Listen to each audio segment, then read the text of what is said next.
2024-25 വർഷത്തെ ക്രിസ്മസ് പുതുവത്സര bumper ലോട്ടറിക്ക് record വിൽപ്പന. വിതരണത്തിന് നൽകിയ 40 ലക്ഷം ടിക്കറ്റുകളിൽ ഇതുവരെ വിറ്റുപോയത് 34 ലക്ഷത്തിലധികം ടിക്കറ്റുകൾ.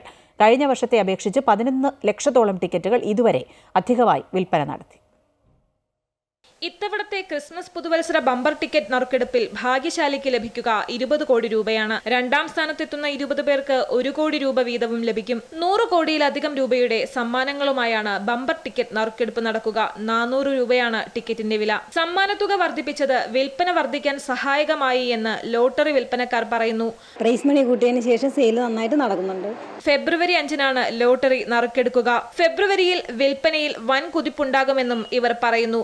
ഇവിടെ ക്രിസ്മസ് ന്യൂ ഇയർ ടിക്കറ്റ് നല്ല രീതിയിൽ വിറ്റഴിക്കുന്നുണ്ട്. ഇതുവരെ ആയപ്പോൾ തന്നെ നമ്മളൊരു 5 ലക്ഷത്തിന് അടുപ്പിച്ച് ടിക്കറ്റ് വിറ്റിട്ടുണ്ട്. നറുക്കെടുപ്പ് ഡേറ്റ് അടുക്കും തോറും ആൾക്കാർ ഇനിയാണ് വരുന്നത് തന്നെ. ടിക്കറ്റ് വിൽപ്പനയിൽ ഒന്നാമത് നിൽക്കുന്നത് പാലക്കാട് ജില്ലയാണ്. 6 ലക്ഷത്തിലധികം ടിക്കറ്റാണ് ഇതുവരെ പാലക്കാട് വിറ്റുപോയത്. 4 ലക്ഷത്തോളം ടിക്കറ്റുകൾ വിറ്റഴിച്ച് തലസ്ഥാനമാണ് രണ്ടാം സ്ഥാനത്ത്.